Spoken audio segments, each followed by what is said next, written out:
Welcome to the Hogsty with your crew, Adam Tarasky, Alex Zeese, Sean Conti, and Steve Thomas. And now, here's your host, Sean Conti. Hey everybody, welcome back to the Hogsty. It is Saturday, July 8th right now as we sit down to record. We got a great show for you. We're going to switch over first thing to our interview with Mr. Rick Gosling. Then we're going to do a position group breakdown on the Redskins defensive line. We've got our usual user polls, listener polls, and then we also have a couple other stories to talk about. So we'll get right into that first. I am joined, of course, by the team, the one and only, Mr. Alex Zeese. How you doing, Alex? You know, I've been having a pretty good week. I had a couple late nights at work, but, 4th of July, a lot of fireworks going off. I don't even go downtown. There's more fireworks going off in my neighborhood these days than there are downtown. Throughout the whole week, too. Oh, yeah. Yeah, seriously, whole whole nothing week. Like that 2 a.m., is that a gunshot or is someone just shooting bottle rockets feeling, or both. How you doing, Jamal? How was your 4th, man? My 4th, just know I treated it like any other off day, honestly. I think it was more so the weekend that I enjoyed the most, but the 4th itself, I was like, all right, cool. I'm ready. I'm just enjoying this day. I'm watching Netflix, House of Cards, the new season. So, I've been chilling. It's a good season. Yeah, it really was. I finished it last night, actually. I finished the last episode last night, man. It's great. Mm-hmm. But I don't. Have you seen it all, Alex? I've seen it all. Yeah. All right. I don't think I'll keep the names out of it, but I don't think he's gonna kill. You know who? I don't think he's gonna do that. No, I don't think he can do that. I'll just say I was not expecting the kind of twist they took towards the end. Yeah, and I think the major thing when it comes to Francis and Claire, mainly, I didn't think Claire had what she had in her. Like I never seen that. I thought it was only Francis is doing. Like I thought he was the head honcho, but clearly I underestimated one person. Yeah, you did. We shouldn't vague book much more about it. Oh yeah, that's true. But anyway, Sean, my 4th was great. Like I said, I enjoyed the day off. I just ate a whole bunch of leftovers.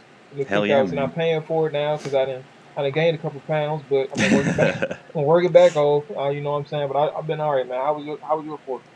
Oh, it was good, man. You guys are making me think I need to catch up on my House of Cards. I can only imagine what a show like that is discussing right now in the current political climate in this country. Can only imagine. They make a couple allusions to what's going on right now. Definitely. I was going to say, they got to take advantage of that. But yeah, no, it was good. It was good. I'm glad to be back on the Hogsty doing this show. We're going to continue to power through this dead zone of the off season until we get to training camp here. So we're getting there. We're getting there slowly but surely. So first things first for you folks at home, we're going to switch over to our Rick Gosling interview. It was really good. Word to the wise about that one, though. We had a little bit of a technical issue, so you'll hear me introduce the interview, and then it'll be Alex that's really conducting the whole interview. And it was really, really good. Just a slight technical problem, so that's why you'll hear it like that. But anyways, we'll switch to that right now, and we'll get back to you right afterwards. Our guest today has covered the NFL for over 4 decades, doing stints on the beats of several teams, including our division rivals, the Giants and Cowboys, and he's currently with the Dallas Morning News, in addition to being a Hall of Fame voter. So please give it up for Mr. Rick Gosling. I guess the first question we have, because we've been really working hard on this whole getting Joe Jacoby into the Hall of Fame question, and can you just tell us why you think that Joe Jacoby hasn't gotten in yet into the Hall of Fame? I think he, for whatever reason, he's a guy who slid through the cracks. Of course, you had Russ Grimm come in off that line. I can't explain it. That's a flaw in this process. I mean, far too many great players have slid through the cracks, and usually they're players without stats, such as Joe Jacoby, defensive players that didn't win championships, such as Joe Klecko. Sure. There's just I've got a list of now I'm on the senior committee, and I got a list of 100 candidates that I think deserve to be discussed. Senior candidates, players whose 25-year window has expired and are now in the senior pool. Of the 183 have never been discussed. And I think these are players that all are deserving of Hall of Fame discussion. Pat Fisher is one of those guys. So there are just too many great players that slid through the cracks and were unaccounted for, and now they're in the senior pool, and we get to bring out one or two a year and I got a list of 80 candidates. You really have to, there's a great pressure to get in during your modern era eligibility because the senior pool is an abyss. Every franchise, there are 26 established franchises, and every one of them has 2 or 3 guys they think has been overlooked. And that's a list of 70 to 80 players right there. So it's very difficult once you slide into the senior pool, which is why it's very important for Joe this year.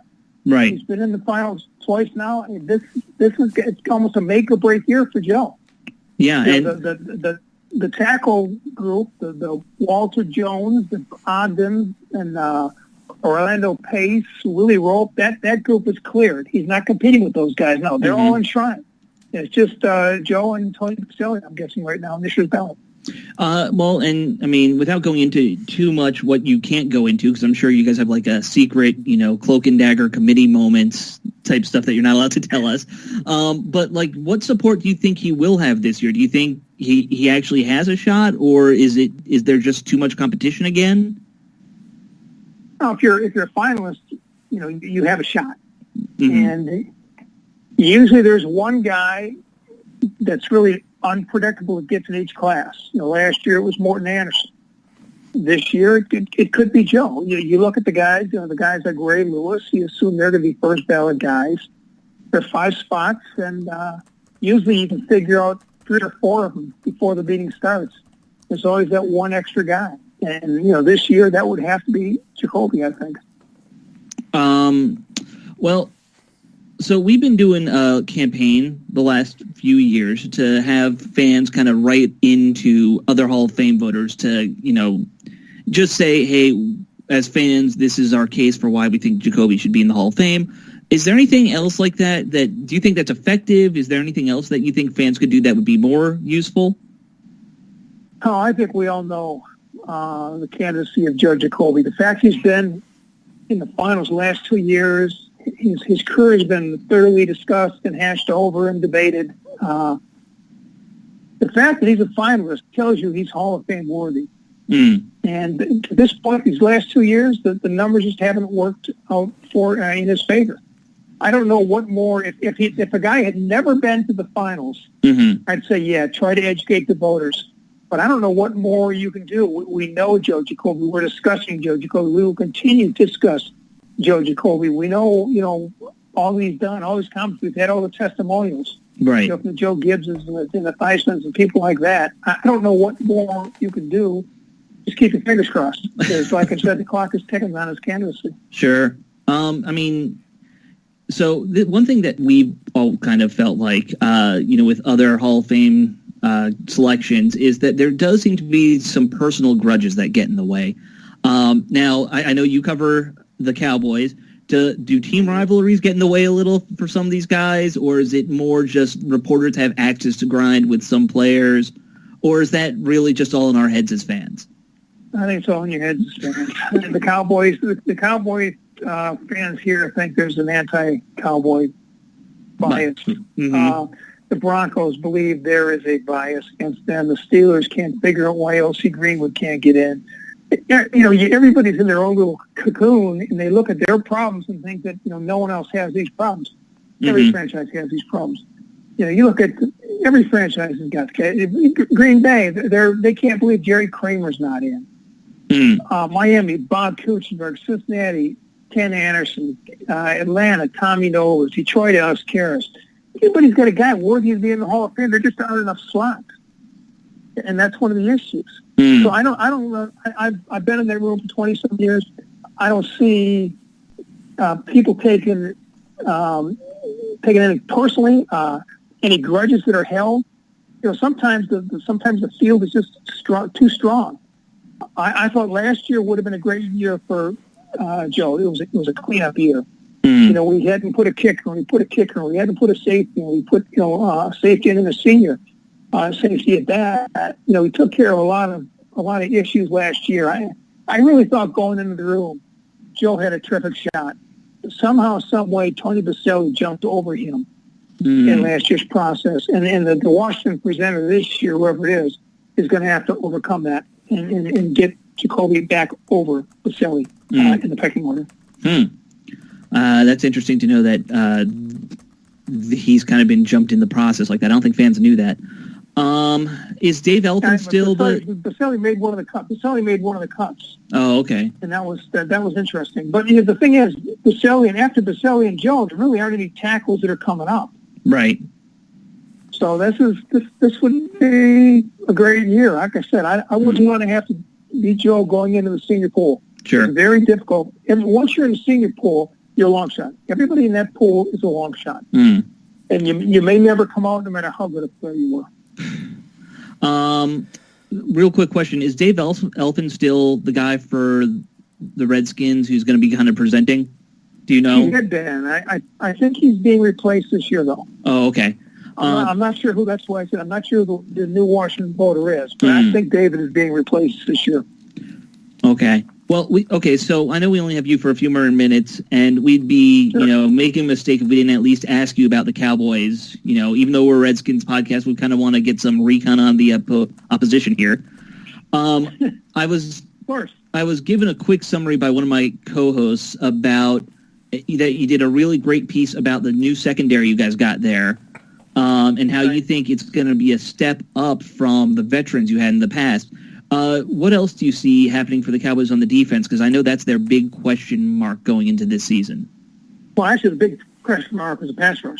They can't rush the passer. And if you can't rush the passer, it doesn't matter how good your defensive backs are. Sure. Last year, their defensive backs were average. They lost 3 starters in free agency, 2 corners and a safety. So there's a pathway to the starting lineup for all 3 of the rookies. They took Chidobe Awuzie in the 2nd round. He's a very physical corner. He fits the Marinelli guys. I'd be surprised he's not starting. Jordan Lewis, 3rd round from Michigan. I'd be surprised if he's not starting. They took a safety, a playmaking safety, Xavier Woods in the 5th round. I wouldn't be surprised if he's not in the starting lineup because he's the guy that actually makes plays and they don't make plays. Their issue is the pass rush. The best pass rusher, David Earn, just got suspended for 4 games. They drafted Taco Charlton out of Michigan in the 1st round. Charles Tapper was a 3rd rounder last year who missed all the season with an injury. Can they rush the passer? If they can rush the passer, the secondary will be pretty good. But if they can't rush the passer, it doesn't matter who you got back there.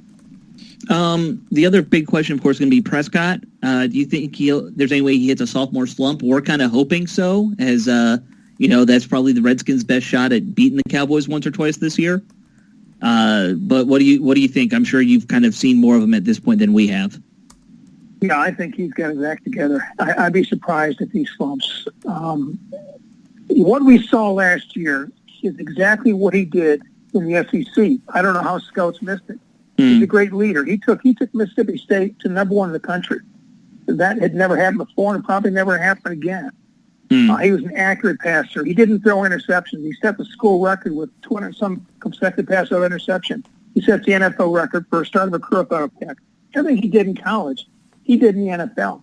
And he's not going to get in trouble off the field. He's very smart about his image and about his position in the world right now as the starting quarterback of the Dallas Cowboys. I don't see him taking a step backward. Now, the issue they lost 2 starters off the offensive line in free agency. Right. This has been a very good line. They got to replace 2 starters. Yeah, how do you think that's going to impact Elliott, too? I mean, that's got to be a big thing. Elliott's pretty good, too. He's probably the best running back in football. But, again, it'll impact both those kids. If they have issues at right tackle or left guard, it'll impact both Prescott and Elliott. The other issue is, Jason Witten is he's getting up there. He doesn't have any speed, and he gets very good after the catch, but he's one of their go-to guys. Because Bryant's still there. Terrence Williams, I thought they'd move on from Williams. They didn't. So he's back. They'll be good because of the running back. He makes everything go. He makes the play-action pass go. He'll make Witten a better tight end, Bryant a better wide receiver, Prescott a better quarterback. I think going into the season, it's the Cowboys were a 12-4 team last year, but 9 starters are gone from the group that started the playoff game. That's a lot of turnover for a team that was a top seed in the conference. Yeah. So I think the door's been cracked. I think Washington Giants both have a shot. Kirk Cousins, if he continues to progress the way he has, they'll be tough to beat. Sure. Carson Wentz in Philadelphia, he's going to make the Eagles more of a factor. Mm-hmm. Eli Manning, they're loading up. They see the window closing on Manning. They went and got Brandon Marshall. They drafted a pass-catching tight end in the first round. So I think it's going to be a very competitive division. I think it's going to be very much like the past. We had at least three solid playoff contenders in this division. And it's a toss-up, depending what happens with the secondary, with the pass rush, and with the offensive line, if the Cowboys, in fact, repeat. So, all right, last question for you. 2 predictions from you. One, what will the Cowboys do in terms of, the season? What will their record be? And then will Jacoby get in the Hall of Fame this year? I'll start with Cowboys. They won 13 last year. I think they come back to 10 or 11. Okay. Last year they played a last place schedule. This year they have a first place schedule. Mm-hmm. Last year they played the Bears and the Buccaneers. This year they got the Falcons and Packers on the schedule and Seahawks. So it's going to be tougher to win 13 games. I think 11 to win the division. I could see the Cowboys, Giants, or Redskins all getting there. I think the Cowboys take a little step back record-wise, but I think they'll still be in the mix.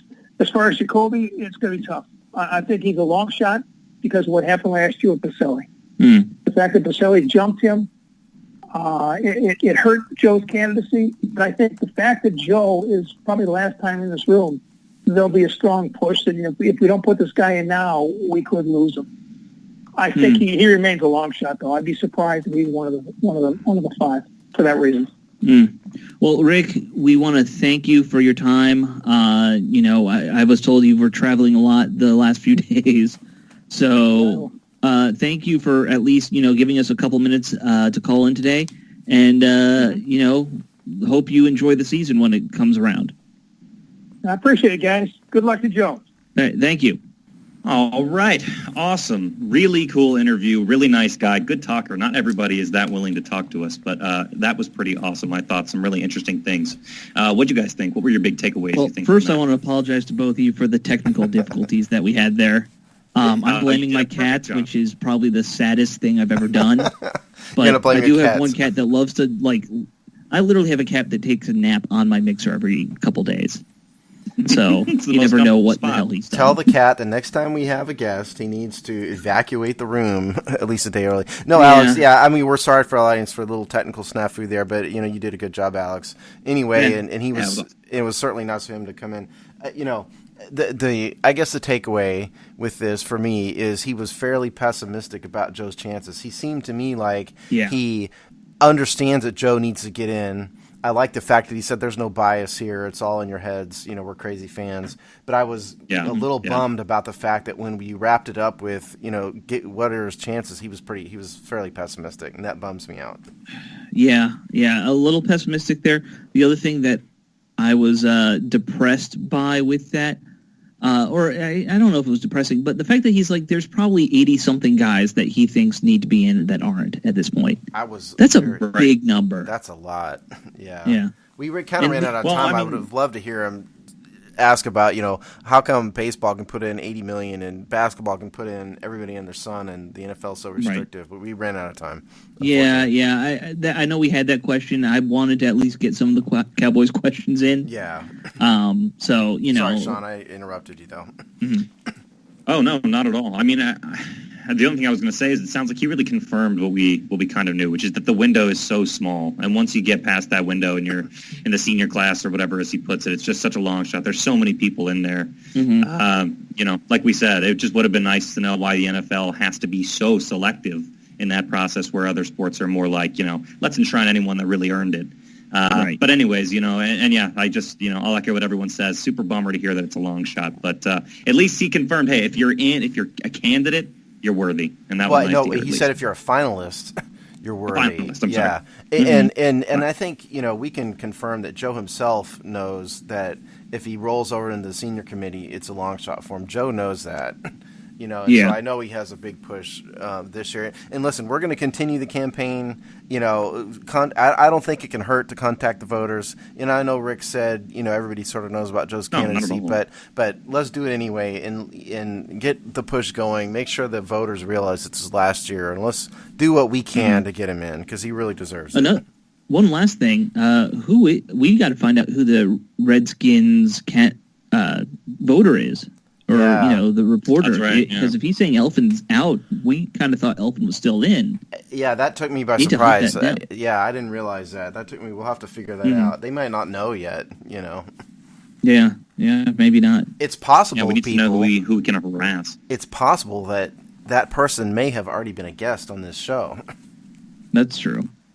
Wouldn't that be a trip? It's going to surprise us all and be Master. Watch. No way. The post won't let him. No. You'd have to leave the post. Yeah, I'm just kidding. If it were Master, It's it'd going have to to be be the Richmond tourism director. Yeah. if it was Master, he'd have to be on the Rap Hall of Fame because I think he probably knows that best. Yeah. Oh man, Master, you post too much about rap. Yeah. But anyway, we will figure that out before we're going to redo the Jacoby campaign column we did, and we'll put that out, and we'll figure out who's replacing Elfin if that is the case. And we're back. That was our interview with Rick Gosselin, or I should say Alex's interview with Rick Gosselin. Really, really good, though. Really interesting. Said some cool stuff. To be fair, behind the scenes, you and Steve were feeding me kind of questions the whole time. This is true. Kind of helping direct that's the best silently. Yeah. Yeah. If you're going to be solo, it's nice to have somebody in your ear saying, "Hey, do this." Yeah. We were the moral support. It's true. Right. But yeah, no, great interview. Really interesting guy. Hope to have him back on the show again sometime soon.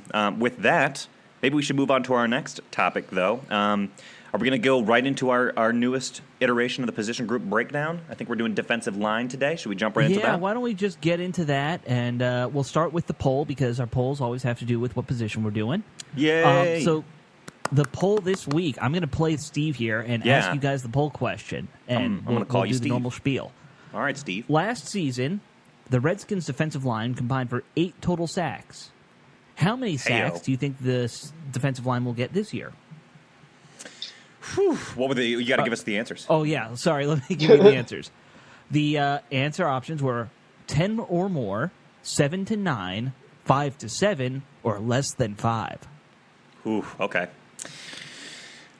I guess I'll go first on this one. I'm going to say my answer to this question is 10 or more. I don't think that's too much to ask for from a defensive line. I really don't. That's going to be my answer. I'm going to think that the fans were a little bit more trepidatious, perhaps, about this one. I'm going to say they said 7 to 9. 7 to 9. All right, Jamal. Do you need the answers again? Or Nah, I got it. So, disclaimer. I'll be honest with you, knowing that Steve thinks I'm a cheater. Sometimes. You are a cheater. Don't lie. Nah, man. No, not at all. Because, see, I'm about to be completely honest. I actually saw the end results this morning when he texted us that Doc Walker responded. I actually saw the response. You spoiled it. I saw the response. So, all right. So, I'll bring it in since I spoiled it. Doc Walker believes that he believes with Sean, that we'll get 10 plus. Hell yeah. He thinks that we'll get 10 plus at the defensive line position. And then for me, I had put, I'm not going to tell you what the answer was, but I had put 7 to 9. Okay. I had put 7 to 9 because there was not necessarily anything to tell me from the acquisitions that we made that there would be an increase in sack reduction. I think 7 to 9 will still remain the same, but it also depends on Jonathan Allen as well. If he's as active, sure, as he was in college, and I think if Anthony Lanier becomes a dominant or a good presence at the defensive line, then maybe 10 plus. But right now, it's nothing that shows me that they drastically got better. I think they may improve, but maybe like at the 8 to 9 range again. Sure. Okay. Hey, you're selling my man Tom Sula pretty short there, Jamal. I am. But I think what they'll do, I think they'll create more pressure. But I think from the defensive line, I think the pass rushers, the edge rushers will benefit more from the improved defensive line. So I think the edge rushers will get more sacks, like Preston Smith, Junior Gillette, if he's healthy, Ryan Anderson, and Kerrigan. I think they may benefit more from a better defensive line. That's a good point. I think that's a great point. Pressure always comes from the edge guys in 3-4 more than from the line. Yeah. So let's get into the response. Yeah. Coming in at less than 2%, we had 5 or less. There you go. So, people are at least that optimistic. People are feeling good. 2% of you. They're excited. Yeah, that's like, I think we usually average, 200 to 300 responses, so that's like 5 people think we're not going to do dick. It's our 5 resident trolls right there. Yeah. At 5 to 7, we got 6% of the voters. And at 7 to 9, 26%. And then coming in with a whopping 66% of the vote, 10 plus. Wow. Okay. So everyone agrees with me and Doc here. Yep. Yeah. So let's go through those responses. Alex, what do you think? What do you think? I actually did vote 10 plus. Okay. He only said that because that was sometimes. He only said that because that was the right answer. That's the only reason he said that. No, do you want me to bring up my Twitter feed and be a sad, pathetic person? No, I trust you, dude. It's cool. So let's go through some responses here. Of course, we already talked about it. Rick Doc Walker, Rick Doc Walker, not someone with a fake user handle. I double checked; it really was him. It's verified. Friend of the show. He said 10 plus. That was it. He wrote 3 things. 1, 0 plus. Oh, he didn't leave us a comment? Come on, Doc. No. That was his comment. Oh, okay. Yeah, 10 plus. Just 3 characters. Thank you for that effort, at least, Doc, and thank you for participating in our listener poll. You're the man. Yeah. Maurice Hawkins, he responded saying the combination of defensive talent from the draft and free agency, they should be great sack productivity for the defensive line. So I think he's a optimistic person. There you go. Thank you, Maurice. Appreciate you, man. Yeah. Justin Byram, he said that Jonathan Allen can get 4 to 5 sacks himself. If Lanier can show growth and one of the other 2 new guys pans out, I think 10 plus is very doable. So there's another one, very positive. Last guy I'll read here, Juju804 said Jonathan Allen will get 6 to 8 himself, which I think is actually very feasible. And we'll go through the players on the defensive line shortly to kind of explain why that's probably feasible. Yeah. So do you want to transition over to those guys real quick? Yeah, let's do it. Let's jump into the weeds here, dude. Let's start talking about them. Take us through. All right, do you guys want to go from bottom to top or top to bottom? And this is me ranking guys myself, not... Let's say you're ranking them, man, top to bottom. Top to bottom. All right, My number one guy I have for us to talk about here is Jonathan Allen, of course. Very nice. We just picked him up in the draft, as everyone knows. We were all sitting there watching, being like, oh, we're going to get one of these defensive guys, maybe a linebacker, we'll all be happy. But no, the best defensive lineman fell to us in the first round, and we grabbed him. Local boy from Ashburn, Virginia, was mentored by Chris Cooley. Great pass rusher back in college. Probably a defensive end in this 3-4 defense because he's a little small to play nose tackle, but you could probably do that in a pass rush situation. The reason why he could easily be a 6 to 8 sack guy his rookie year, in 2015 he had 12 sacks, 2016 10.5. So we're talking about a guy who in college is a double-digit sack guy. That can translate over pretty easily if you give him the right kind of help. And yeah, I mean, I think with this defensive coaching staff, they're going to coach him up as best they can. He's got some good guys around him coming off the edges like we were talking about. So maybe he could be that guy for us. What do you guys think? The one thing I would say, and I hate to be the person that does this. I hate to be the person, but I have to say it.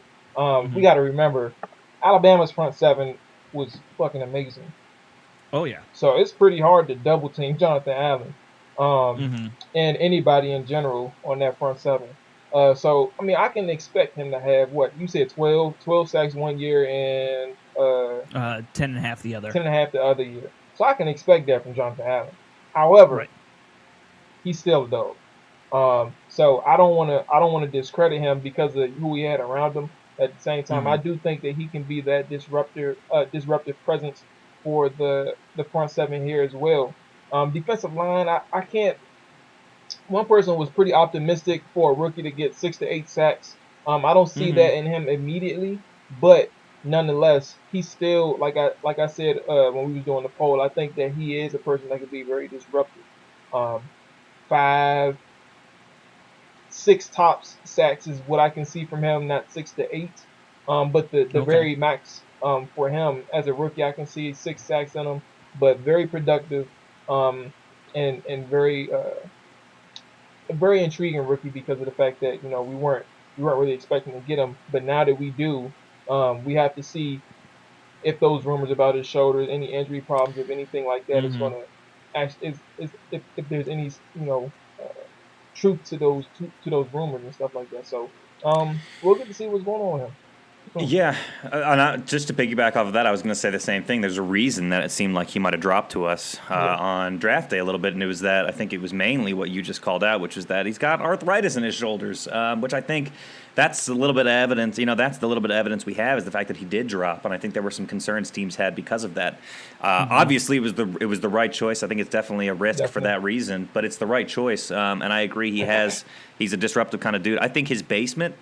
I think he can gobble up at least, 3 sacks or so, for his basement. Right. But it's really a matter of is he going to get up to that 6 to 8 or something and really blow everybody away or not? Just not sure. But I think he's going to at least be a solid guy in there. Whether or not he's going to be the superstar he was in college, defensive player of the year and whatnot, remains to be seen. But I have high hopes.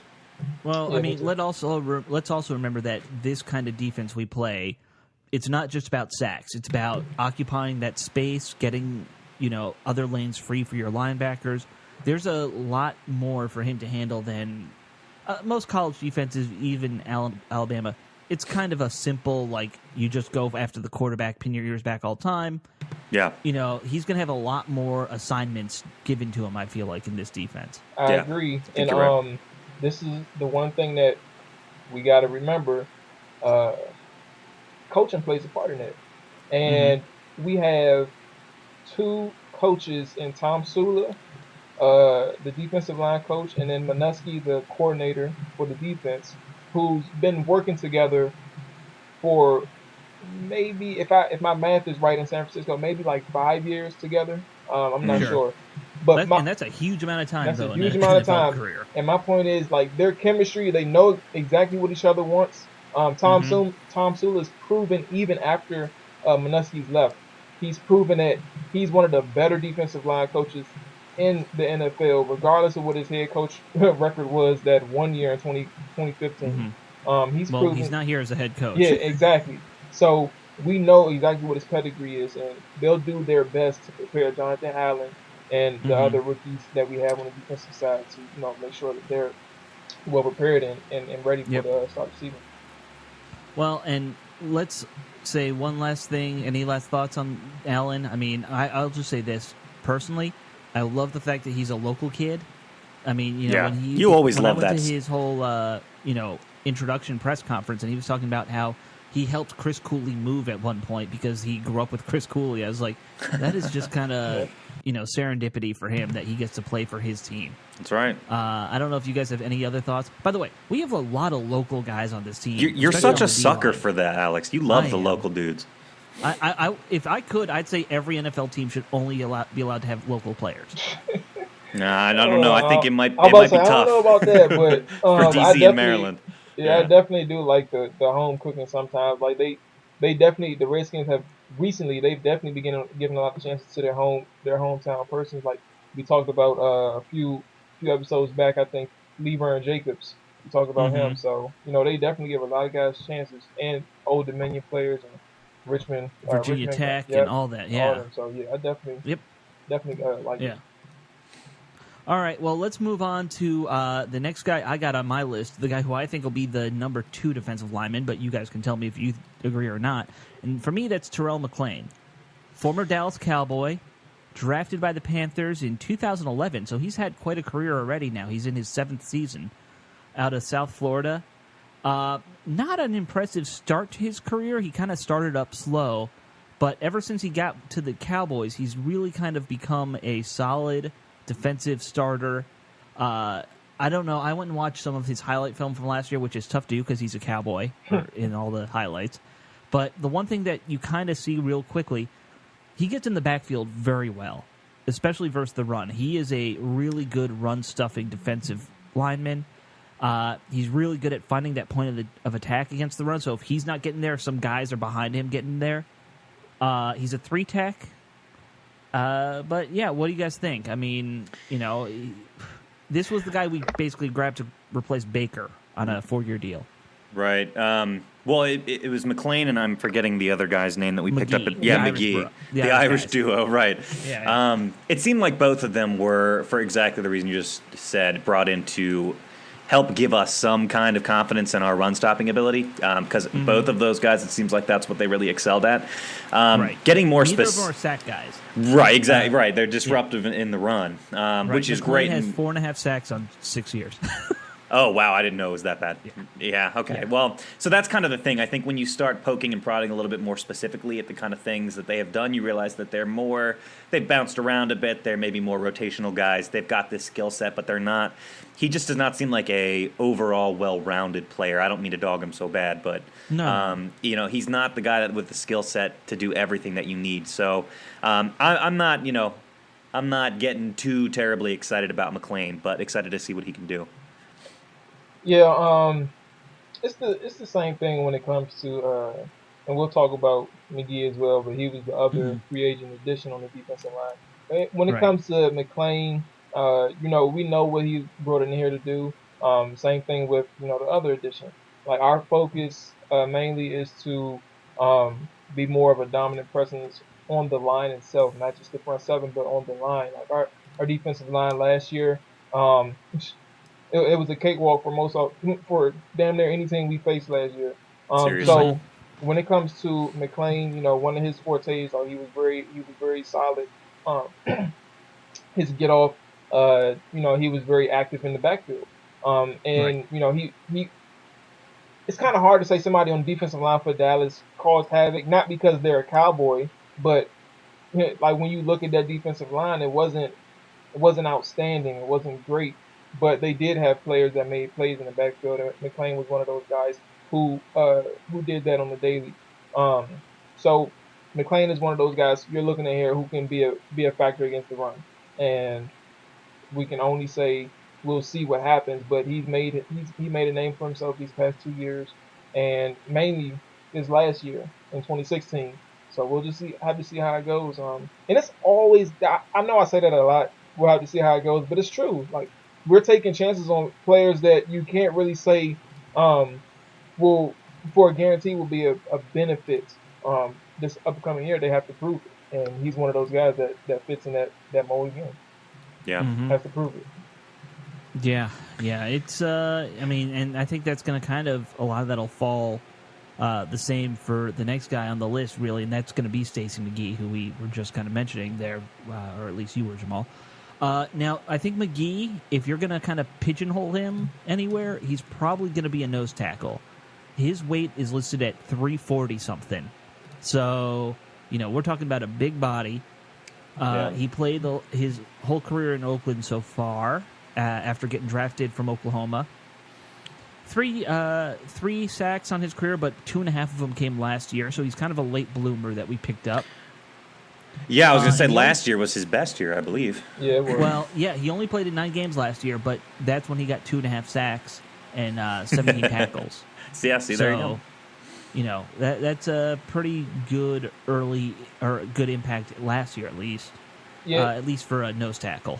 Yeah, it's not too bad when it comes to McGee. I think I was telling Montel from All 32, I think it was the last episode, that McGee was one of those guys who replaced, I think it was on All 32, but anyway, McGee was one of those guys who replaced Dan Williams, their former defensive tackle. He was on the roster for them last year, but he replaced him and started like the last few games for the Raiders. And McGee was a guy he didn't necessarily get the sacks, but he didn't need to. He collapsed the pocket, and that's one of the things that he did well. He was a guy who give you that short burst. But he was, I wouldn't say active in the backfield consistently, but he got back there and he was very strong. So that's one of the things that when you look for with McGee as well is I don't know if he's going to play nose, but like they said they don't need. We don't have one guy who's going to play nose. That's the thing. That's what I'm about to say. It's going to be rotated. So with that being said, either at end or defensive tackle when it comes to McGee, I think he'll definitely be a factor. That's one person I do have somewhat confidence in. Based off what I saw in Open. So I did see a few things. I followed a couple people who's put the film out there for McGee. So we'll see. We signed him to a big contract, didn't we? No, that was McLean. I think they were both the signings were 4-year deals. I think. Seems McLean was like the bigger contract, if I'm not mistaken. I could double check on Spotrac while we're talking. Yeah, I mean, John, do you have any thoughts on McGee? I was just going to say, I mean, not really, nothing much too different to add. I was just going to say, it seems like the Redskins coaching staff sees a lot of developmental potential in him to give him such a big contract with such a somewhat, let's just say, not a long resume of impact necessarily. So it seems like, to Jamal's point, they're seeing something that they believe that they can really coach him up, and that's another project for Tom Sula to help out on.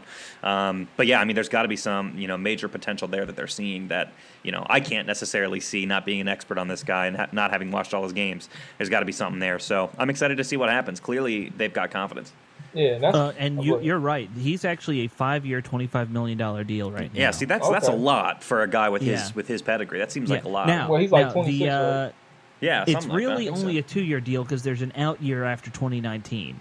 Okay, so that's smacks of Bruce Allen. Yeah, that's the classic Bruce Allen deal, right? I mean, I'm going to sign you what looks like a big deal, but then there's an out year in 2 to 3 years. Right. That, we saw it with Jackson. So it's basically him having to prove himself again. But is this one of those things though too with the front offices? You're wishing on a prayer, I guess, if that makes sense. Like you're just banking, hoping that he turns out to be that guy, that diamond in the rough. But you really don't have a history to say that he can be. Like you're just taking a shot on the guy. So. Exactly, and I mean, and maybe it's due to that versatility. We're not sure if he's going to be playing defensive end or defensive tackle or nose tackle or where exactly he's going to be playing. But maybe that's part of the reason they like him is that they can move him around. The one thing I'll say, going back and watching some of his highlights, I'm sure Jamal, you said you watched some recently too. He really does a great job of just holding up his guy, no matter what the situation. Like, whatever space he's in. No one's pushing him around. He's very physical, he might not always get a push on his guy, but he'll at least keep his ground. And that's one of the things you need when you have attacking linebackers. Right. If he's getting bullied back, like, I ain't going to call nobody on this roster, on the former roster. No. So, I think we all kind of know what you're talking about. But when you're struggling to hold your ground in the run game, and you're getting bullied, it's no good for anybody in the defensive line or a linebacker. Like the running back is already in the second level. So. Yep. Right. Yeah. All right. So now let's get to some of our backups. I'm going to go through the guys we had last year first, and goody. Kind of. Oh yay. Oh the big pile of meh that was last year. Let's well put. Let's start with the one guy who I think intrigues everyone the most, though, and that's Anthony Lanier. Yes. Okay. Now he was kind of the sweetheart. He's a fan favorite somehow.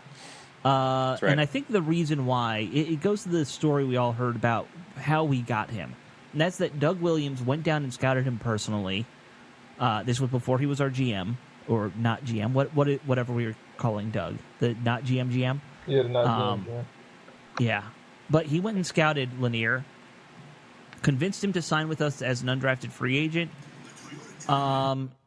But I'll be honest, if you look, he didn't really do a whole lot last year. He was on the practice squad for much of the season. Yep. Got hurt at one point and had to go on IR.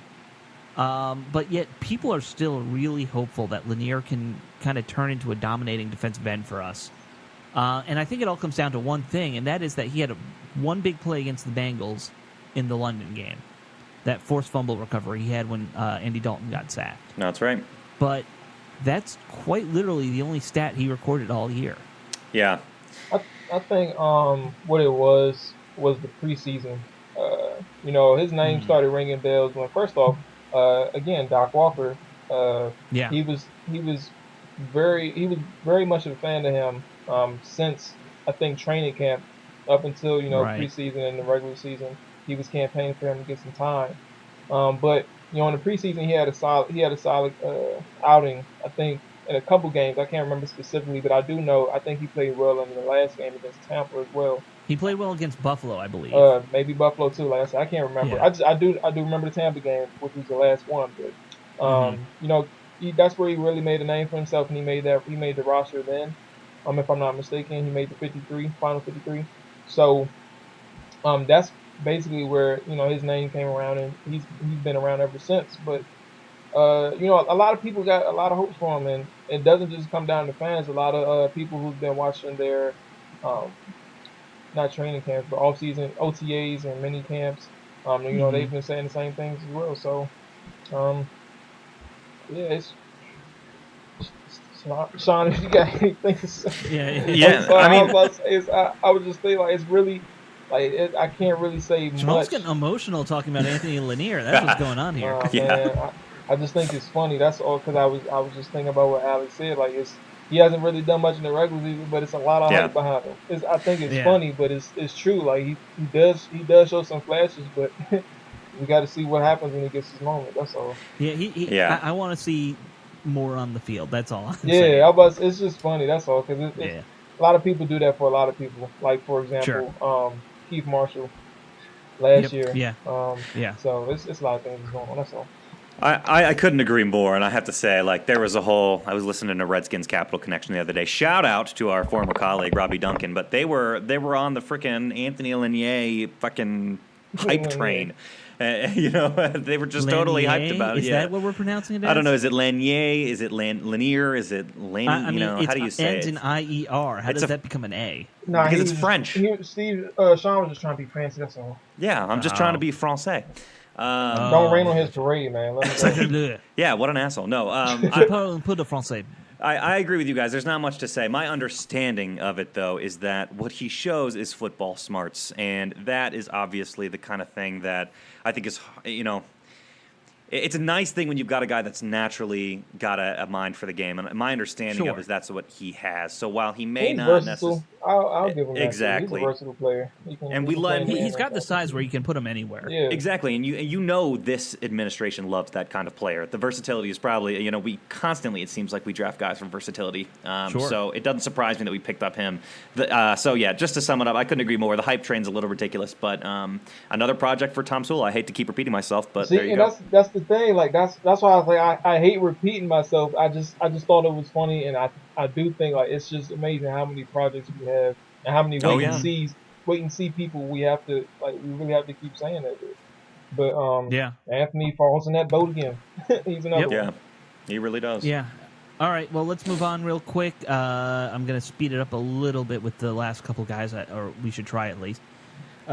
This guy is one of my favorites because I'm a homer, and that is Matt Ioannidis. Yes. Okay. I watched this guy play all through his college career, so I'm very high on him. He didn't have a great year last year, only 8 tackles, but he came in mid-season after Goldston went on IR, or Golston, not Stun, or whatever I said. Golston went on IR. Ioannidis came in, and I think he filled in well as kind of that, like, rotational backup player. We drafted him in the 5th round. He still has some work to do.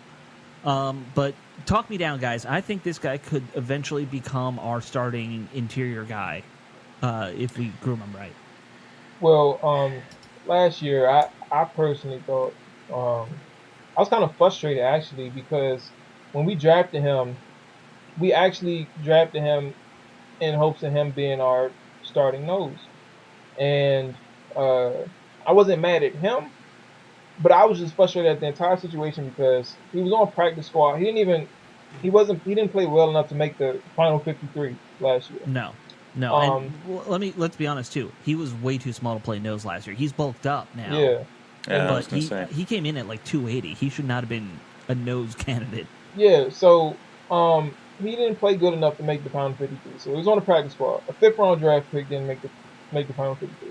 Right. And that's pretty, a 5th rounder, it's not like you're a 6th or 7th where you should make the you should make the final 53. You're right. So he didn't make the final 53. He came in after Gosselin was hurt, and he didn't play well either. Like, it wasn't very impressive for him. I think he had a couple good games towards the end of the season, but Mm-hmm. it just wasn't enough to say like this can be our future at that position.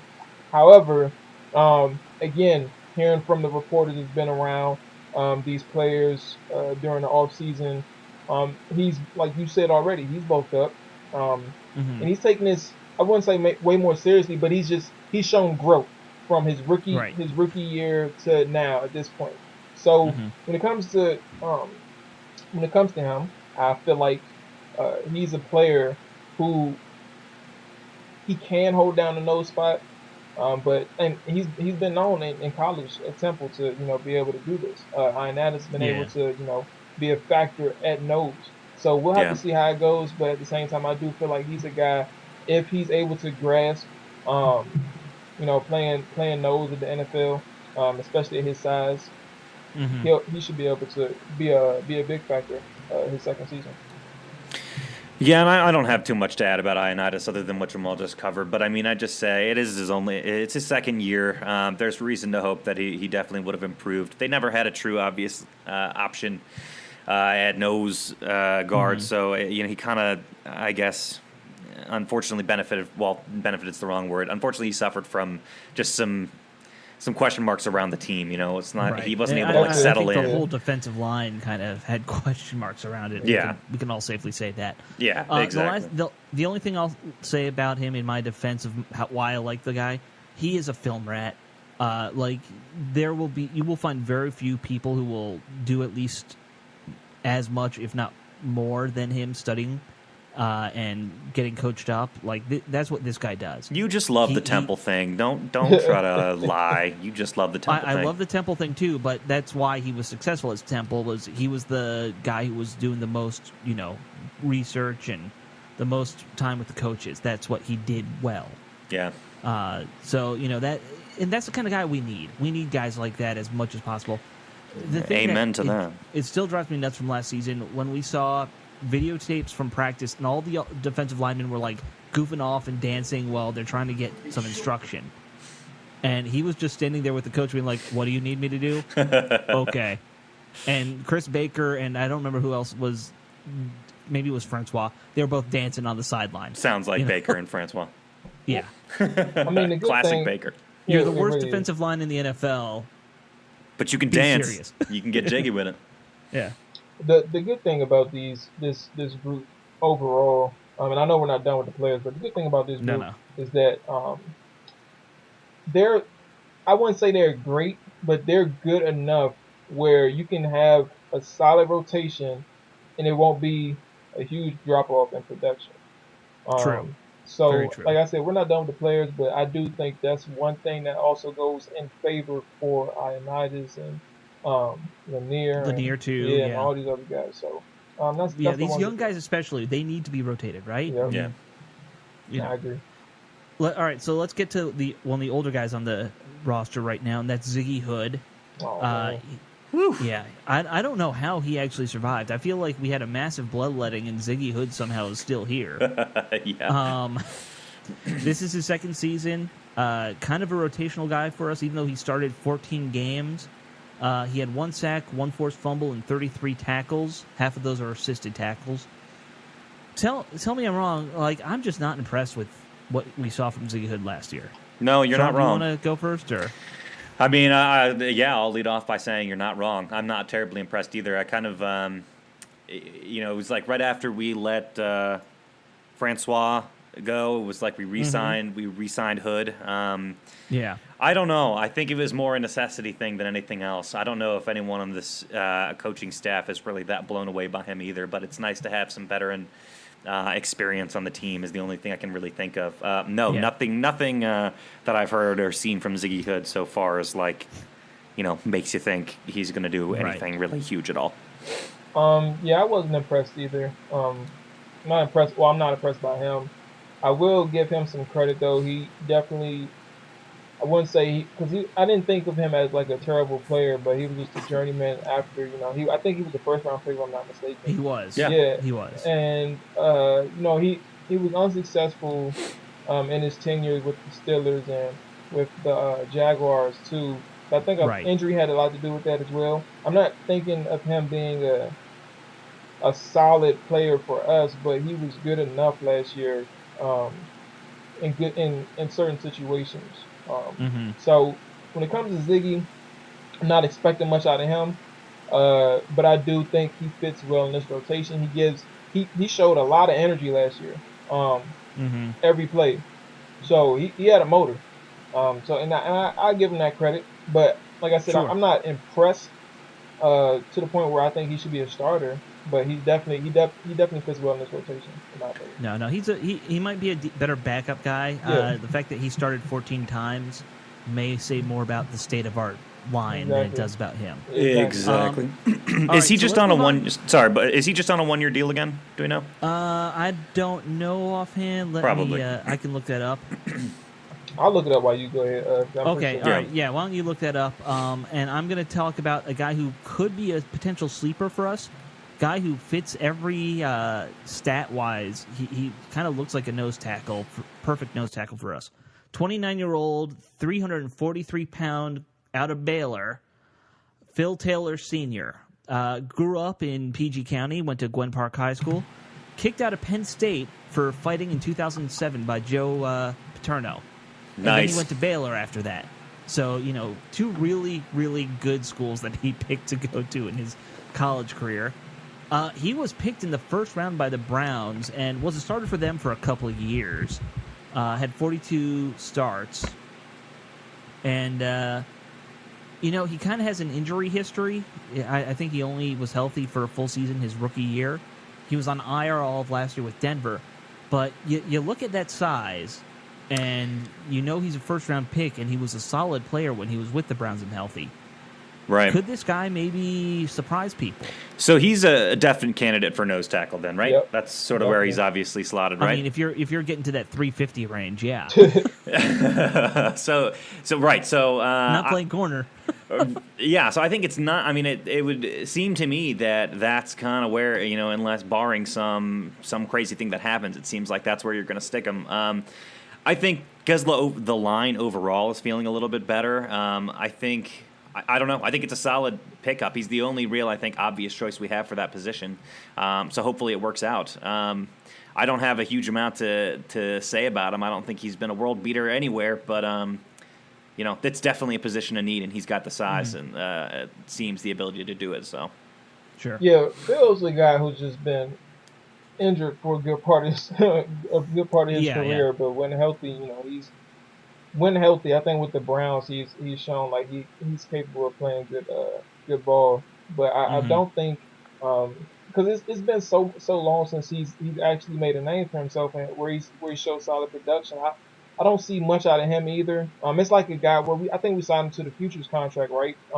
Yeah, he signed here after the season on a futures contract. That's right. Yeah, so it's a guy where you're gonna have to see how he plays in the preseason to see if he has his strength back, to see if he's able to play, at least, we'll get the numbers like once the preseason comes along, but at least get about 20 snaps out of him, 20 good snaps out of him, maybe a little bit more, 20, 25.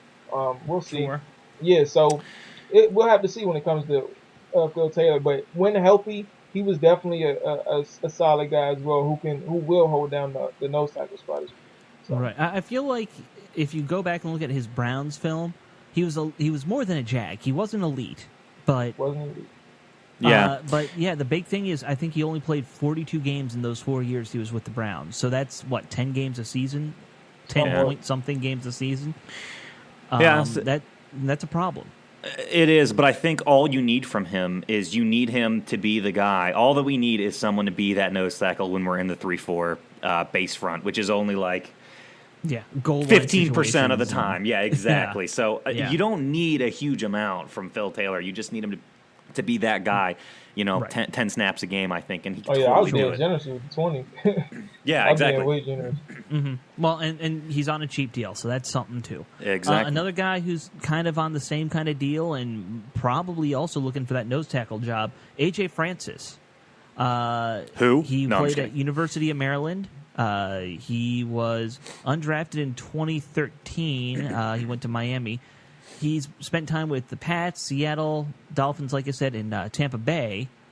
And this is just a weird thing I found in his bio. He co-hosts a professional wrestling podcast called Jobbing Out. Oh, we're going to listen to that and appear on his podcast for sure. You're going to listen to that. He does it with some guy from the Baltimore Sun. You don't want to listen to that show with me, Jamal? No, sir. Not at all. Damn, dude. That's cold. Nah, I tapped out of wrestling like age 12. way before 07.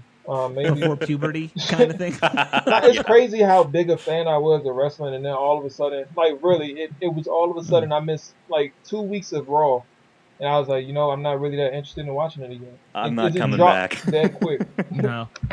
Here's my thing. Like because I grew up in the 80s. Like wrestlers back when I was a kid, they all wore like neon green and tassels. Well, that was like, Prime Hulk Hogan, these crazy costumes. Yeah. Anytime I see it now, it's just a bunch of dudes in their underwear running around. Oh yeah. It don't make sense. Like, where's the characters? I think it was always that, man. Except, like you said, they just wore more outlandish clothing, like Hulk Hogan. I grew up with the Macho John Man. Cena's, The Rock, Stone Cold, and Rey Mysterio. Yeah. I think I still remember when Eddie Guerrero died. Crazy. God, that's a name I haven't thought of in so long. God, you bring me back to the wrestling days, dude. Man, I used to love those. Days. I really did. I watched it was the Raw, Thursday SmackDown, and there was another one. Thursday SmackDown. Mm-hmm. There was another one. I think like WCW, if I'm not mistaken. I don't know. Yeah. Well, WCW is going way back too. Yeah, I that remember went way that. back. Yeah. But I don't remember what day that came on. But I think I watched that a little bit, if I'm not mistaken. So. Yeah, Not to man, take I us- was a fan. Wasn't it all on USA Network or something back in the day? Or am I wrong? Maybe. No, I think feel like USA just started hosting Raw. Okay. Not Yeah, I like think it was literally just bigger. for like a few years now. Oh, okay. Um, I feel like they hosted it in the 80s too. But I that's don't know. AJ Francis, everybody. that's his that's all biggest we got for interest in AJ. life. We got wrestling talk. Well, hey, if he's got the size and general athleticism of a professional wrestler, I think that's not necessarily a bad thing. So, hey. And I'd be remiss to say also went to Maryland, grew up in D.C., so Alex is in Another love. homer. yeah, I don't have much confidence that all three of these guys who grew up here are going to make it, but I know at least one will, and that's Jonathan Allen. And that'll be your New Jersey purchase. Probably. I will probably I mean, get an well, you're Allen good jersey for if he 4 balls years, out. so Yeah, that's right. Yeah, that's a good point. Better than getting a Kirk Cousins jersey and not knowing what's going to happen in a year. Good Right. God, yeah, seriously. I still have my Griffin jersey, by the way. Not to bring that up. I have a McNabb T-shirt. Oh, mean, I God. mean, Do you want so to much put worse. them together and burn them? Yes, let's please do that, man. Let's do it. no, just take a picture Okay. of them and go to go to training camp with the. Just go to training camp with them on. Ooh, that's a good one. That's a good That one. would be pretty good. If Sean could make it out here for training camp one year, we'll do that. Yeah. Bring my Griffin jersey. Okay, who else we Yeah. got? We got anybody All else? right, let's speed through these last couple guys because they're not making the team. Joey Maboo, Oh. MBU. I don't know how to pronounce that. Maboo, I think you got it. Maboo. Yeah. Second year in the NFL, he was with the Falcons last year, signed on a futures contract after being on the practice squad. Played at Houston. Okay, not much to say about him. Andre Pipkins, undrafted free agent rookie out Jesus. of Texas Well, Tech. I will say there's some love for the Pipkins fella. I will say Really? that much. Yeah, there's some people out there who likes him. I mean, he did pretty well at rookie minicamp. Texas Tech. Texas Tech too, but Oh, rookie minicamps yeah. he flashed as well. Okay, so gotcha. if there's one person I would say may make the roster at defensive tackle, again, it would be Pipkins. So I will say keep an eye out for him. Only because of what I've been hearing. I haven't been at rookie minicamps, but from what I've been hearing, he's Well, they're not open to the public. the media. You know what I'm saying? The media got him in, but Yeah. definitely. Hold on. One thing to watch out for him, though, ACL injury when he was at Michigan, and that's why he moved to Texas. There was Gotcha. some weird, shady issue with, or I don't remember if it was shady. I remember hearing about it. Like, it was the dirty side of college football, how he got an ACL injury and they took away his scholarship, basically. Oh wow. Oh, that's delightful. Yeah. Well, mark it down, you folks at home, write it down. Andre Pipkins is the Hogstye sleeper pick of this offseason. Right. There you go, courtesy of Jamal. I'm just deferring to you on this one, Jamal, because I don't know All right. Pipkins. Oh, All right, last guy. Oh, Last guy, name that we're all familiar with, Brandon Banks. Yes. He's back. He's back. He's I heard he grown gained from some weight, 5'7", 153 to 6'3", 267. Wow, he just went through a growth can't spurt. return no more punts, though. Yeah. I thought that's what we signed him for. No, this is a guy by the same name, rookie out of Charlotte. Came in as a college free agent this year. Like I said, he's only 267 pounds, a bit small for defensive line in a 3-4 defense. But, maybe he'll impress us and they'll figure something out to do with him. Maybe they'll figure something else to do with him. I don't know. That's the best you can say. He might be still small enough to return punts. Yeah. Well, what I'll say for him, and this is the same thing I said for my boy Levern Jacobs. Maybe he does enough where he puts enough solid film out there on preseason, and he's able to find a spot elsewhere. Mm-hmm. I don't necessarily think that he'll make this. I don't think he's. I'm not saying he's not good enough, but I just don't know. I don't know enough about him, and I know for a fact that they favor a few more defensive linemen before they favor this guy. So. Yeah. That's why I kind of had him last on my list. All right, let's. Solid list, by the way, sir. I said it's a solid long list, by the way, sir. It is a long list. So let me ask you guys, give me your 6 guys you think will make the roster. Maybe we could skip Jonathan Allen because I think we all know he's making it. So 5 guys. Sure would hope so. Yeah, so 5 guys and Jonathan Allen. I will go, not in a particular order. Sure. Lanier, Ioannidis,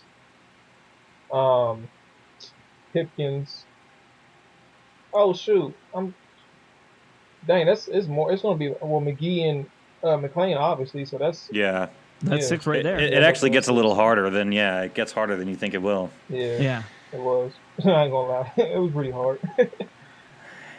Yeah, I don't have anything too radically different to add. I think the Irish duo both makes it. Ioannidis probably, I guess. Maybe he's more on the edge for me. I'm not sure. I don't know. I feel like it's pretty obvious. It's everybody except for those last 4 guys that we named, basically. Yeah. I think Ioannidis and Lanier, McGee, McLean, Allen. And then that 6th spot is kind of a toss-up. I kind of like the idea of Phil Taylor. Just because I feel like his ceiling is higher. Yeah, I'll say be Taylor. Healthy, and that's a second real nose tackle for us. Someone who can do that outside of Stacey McGee. Yeah, so, I think you're right about that. That might be my pick. But that's our defensive tackles. I think this is the group that everyone's the most nervous about this year. I think that's safe to say. Yeah, seems like last year. Yeah, feels like last year. Oh no, last year I think we had no hope. I remember heading into I don't know if it was preseason or the regular season. Either way, I told myself, I said, man, look, all we got to do is admit that our defensive line is probably one of the worst in history, and we probably won't stress out that much going into each week. And I mean, that didn't work.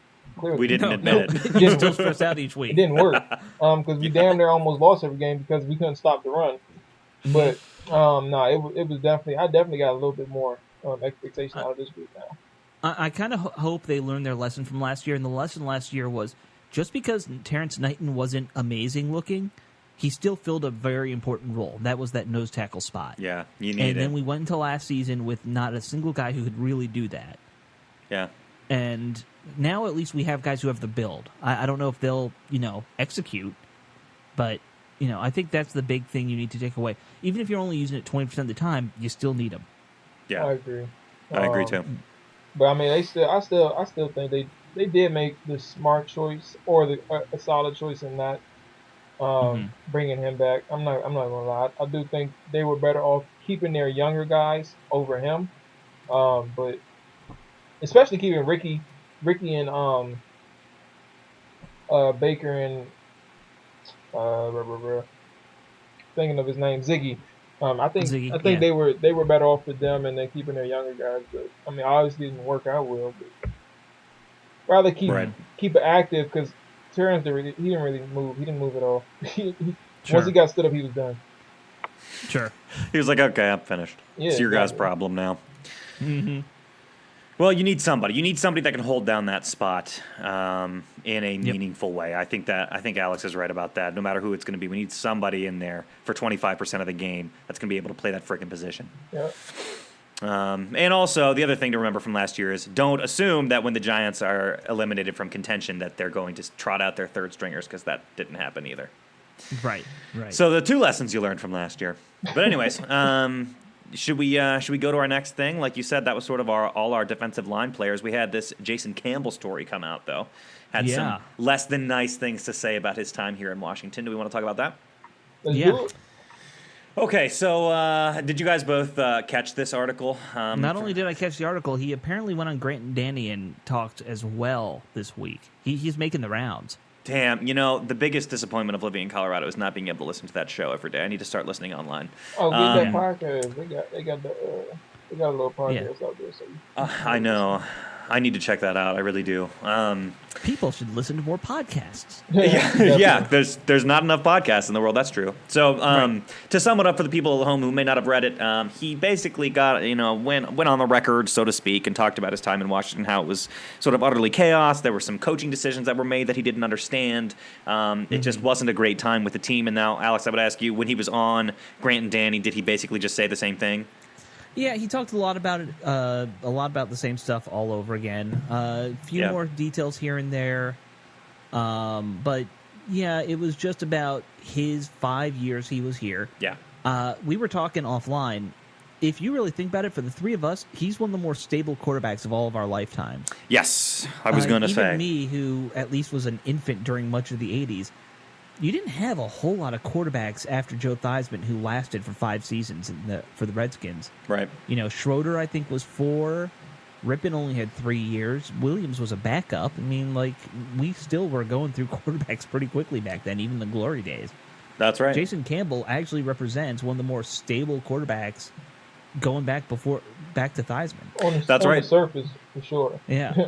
Yeah. Well, I think he's also I'm just talking about the number of years he was the starter, He's also one of the few guys, I think, that played quarterback for Washington and then went on to play for several more years in the league. That didn't just end his career here in Washington. It seems like he had, Right, didn't flame out. He had, he was a backup for a long time. Obviously, I'm not saying he went out there and, was a crazy world-beating starter or anything, but he had a career after Washington. He had a career. He had a good season in Oakland or something. Yeah, he did. Yeah, he did. Which is what? And they were like a terrible team. And 8-8 is about what he accomplished here with Washington too, right? I think that was his. I think it's probably more like 6-10. Really? I thought he had an 8-8 year in 07. Yeah, in 07. But no, we were actually 5-7 before he got hurt, and that's when we went on the 4-game win streak. He helped in that Bears game that started it, but Todd Collins ended up coming in and winning everything else. So. Right. Right. And then he went 8-8 with Jim Zorn. Yeah, Jim Zorn. That's mainly what he talked about in that article as well. And then 4-12 after that, that really was the nightmare year that this article focused on. So let's talk about that. Not to rub salt in old wounds, but why not? He talks a lot about the whole bring in the bingo caller situation. Yeah. Where, I mean, you almost forget about it, and then something like this happens, a story like this, and you're like, God damn it, do we really all have to live through that? Yeah. I mean, imagine being Jason Campbell on this team when all that was going on, because that wasn't the only administrative hire that was made in his tenure that he just didn't understand. I mean, you kind of can understand where he's coming from, right? I mean, it's sort of ridiculous to think about Lewis, and he also brings up Saunders, too. It was just really strange. It was obviously a franchise in complete turmoil in that time, which jives completely with our memory of it. So, I mean, one thing he said that I liked was that you fall in love with Washington D.C. and the people of Washington D.C. You absolutely fall in love with it. But what a freaking garbage can franchise we were in the 90s. My goodness, and the early 2000s. Yeah, absolutely. I think it's disgusting. Embarrassing. First, it's embarrassing. I'm embarrassed for Jason Campbell is what I was trying to say. I'm embarrassed for Jason Campbell, and then it's completely childish how the Redskins used to run their organization. Yeah. When still is in some ways. And Dan was in charge. Yeah, and that's perception. and is legitimate as well. It has legitimate arguments to it now. But back then, like clear cut, these guys brought in an offensive coordinator who wasn't coaching for some time at that point. He wasn't coaching for some time at that point, and he didn't even know all the plays. Jason Campbell said he didn't know all the plays. He didn't know much. He didn't know the terminology. And they brought him in just to shut Jim Zorn up and agitate him enough where he'd quit. Right. And clearly he had to get fired because he wasn't on the door. And I'm glad Jim Zorn didn't quit. He needed to make sure they fire him. Get your money, man. But but it's just embarrassing how they used to operate. And I feel embarrassed for Jason Campbell because not just his entire tenure here in Washington, but he never had stability on the offensive side anywhere he went. And it's stunning his career. And I'm glad he was able to have a fulfilling career at the quarterback What position. Did he play 9 years altogether? If you added up something like that. If I'm not mistaken, like 9 or 10. He was 05 to 09 here. He got traded in 2010. He was with the Raiders, I think, for 2 years. Then the Bengals and the Browns. I forgot he was with the Bengals. That's who it was. He was a backup there for a year. Yeah, you're right. So he did okay. He did okay a couple times here in Washington, and he did okay in Oakland. The second year he was with Oakland, he injured his shoulder, which is why their record dropped dramatically from 8-8 to I think like 4-12 or 3-13. So I feel bad for him overall because he wasted a lot of his time here only because of the childish ways and instability we had in front office with the Redskins. So many offensive coordinators, he never had one back to back. It's always a new one every year, and it was just frustrating. So, I've always said I thought he got the rawest deal of any quarterback we've ever had, and I agree completely, 100% with you. So let me ask you guys this then: if he was in a stable franchise, or let's say if he was on this team now, what do you think, the Redskins' record with Jason Campbell would be? Like, what do you think his ceiling is? Even if you had to compare it to another quarterback that's playing now, if he has some stability, what do you think his ceiling is? Well, for this, because since you said for this roster, for this tenure now with Jay Gruden, I don't think he meshes with Gruden's offense. Because he's a guy who can throw the intermediate to deep ball very well, but he can't throw shit short. He can't do anything. He was not a quick step short passer like Kirk Cousins. He may thrive in Arizona. Classic drop back five steps and cannonball or dump it off. Yeah, he could thrive in Arizona's offense. But say for example, if Jay Gruden just happened to run a different scheme and he was around back when Jason Campbell was around a few years back or a decade ago, then I would say if he has stability, he would be.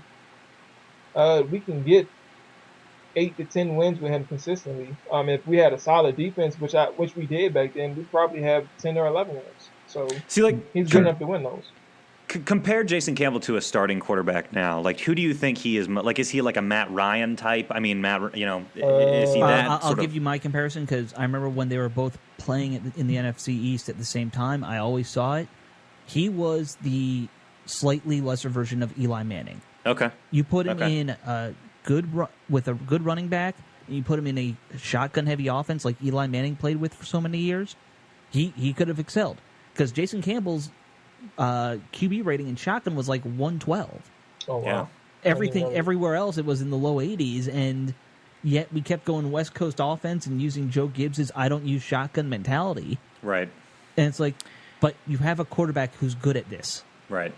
And I think his career here was marked by two coaches who were more about their system than catering what they do to their quarterback. Yeah. Which, you guys know, that drives me nuts about so many coaches. Oh, yeah. I don't care what your system is. You gear your passing game to what the quarterback does well. If he's good with speedy, short wide receivers, you load up on them. If he's good with throwing to tight ends, you make sure you have two good tight ends. But what if he's really good at the read option and getting injured? Well, then maybe have 2 or 3 quarterbacks like that. Yeah, exactly. You better stock up. Okay, yeah. Yeah, Eli Manning, I can see that. Man, I'll tell you. Yeah. Eli Manning, I can see that comparison. Okay, that makes sense. It's just It's just sad because, like we've already said, there's a lot of guys who come into the league with a lot of potential, and it's squandered by a coach that doesn't understand how to, tailor a system to their abilities, or by just being on a shitty franchise, like so many people who've played for the Browns over the last 20 years. Frankly, so many people who played for us for so many years. So many people who played for us over the years. Careers go to die. That's right. I mean, it's just really sad, and I think Jason Campbell, is one of the worst examples of that. Not one of the absolute worst, but definitely up there. Is just a lot of potential lost, and I think I understand a little bit his sour grapes that come out in this kind of article. Mm-hmm. Yeah, I understand it completely. So I'm not mad at him. I'm just glad he shed some light on that situation. Because Cooley does it sometimes on the local radio station, but he doesn't go. He doesn't always go in depth. It's like random stories about certain situations. But when it came to Jason Campbell, he just discussed about that 4-12 year and what they did with Sean. So, speaking of Cooley, though, one of the greatest pictures from the Joe Gibbs era: Jason Campbell and Chris Cooley at Disneyland together riding the roller coaster. You got to go find that. I'll make it the show picture if I can find it. Yes, but it's them on a roller coaster. And they're both just like going nuts. They had a good relationship as a quarterback tight end. And he said, I remember this. Go ahead, sorry. Yeah, I mean, it kind of showed them their stats, why they play well together. I see it. That's a good picture. I was gonna say Jason Campbell or Cooley has stated, and this is one of those random stories. Like before this one came out, how Jason Campbell every year just went to Disney World for like a week or something like that, or a few days. He used to go to Disney World or Orlando, whatever it is, all by himself. And that 1 week really? is when I think Campbell invited Cooley, or Cooley invited himself, and they went out there and hung out there for the week. So that's kind of nice. I kind of like that story. It's kind of weird. Well, it is kind of weird, but at least he's not like going to the nightclub and like shooting himself in the thigh with a gun or like at least it's kind of dorky, but at least it's Disney World and he's not like doing drugs or like screwing around. I understand. I mean, it's receiver quarterback bonding time. That's all it is. Yeah. Bonding on Space Mountain or on the on the teacup rides. Right. There you go. I found the old picture. No, look at that. That's beautiful. Wow. Okay, yeah, you definitely have to make that the episode icon then. I'll make that the episode. Sure. All right. Well, anything else you guys want to throw in here before we let the people get back to their weekends? Did we miss anything? Or the fact that Cooley's just sitting here like there's no wind in nobody's face. Well, Jamal, have you ever been to Disney World? That's like the 2 mile an hour ride. I'm pretty sure that they're on right there. Yeah, it's the last time I went, I was real young. It's been a few years for me too. I'm embarrassed to say I went as an adult, and yeah, it doesn't hold up. I gotta say, it's just not quite the same when you're an adult. The magic is not there anymore. Gotta say. I mean, I know plenty of people our age who love to go. Some of our best friends do that. Our old buddy Robbie, he got engaged there. He's all about it. He is. He really is. Some people are all about it. I think. If I want to go to amusement park, I want to go to like Hershey Park or something like that. Yeah, I liked Hershey Park. I remember that too. I haven't been since I was younger, but I loved it when I went. I want to go on as many roller coasters as possible. I don't want the atmosphere. Yeah, I don't care about the magic. I just want the thrill. That's why I go to King's Dominion, man. I'm like two minutes away from Six Flags, but I refuse to go there. Too many rides. Well, it's too lose ghetto, a foot if you go there. It's a danger zone. Yeah, I know. Wait, sorry, what am I missing about Six Flags? Six Flags in Largo, Maryland. It's too dangerous, man. Is it really? Yeah. Like you got the Joker all the time. Joker's jinx. This one ride gets stuck like 2 or 3 times a year. And fuck that. And they refuse to do something about it. And last time I think it was stuck for like 6 hours. Right? I think he still does. That is honestly one of my biggest fears is getting caught upside down on a roller coaster. Fuck I got lucky. That. Yeah, forget that. Yeah, all right, I would not want that either. Well, have a great weekend, folks at home. Don't get stuck on any roller coasters. Do listen to the Hogsty episodes and all the awesome new shows that we've got going on. All 32. It's just business. Make sure you check that shit out over on thehogsty.com. It's good stuff. That's right. So we'll see you next time, everybody. Take care. Peace.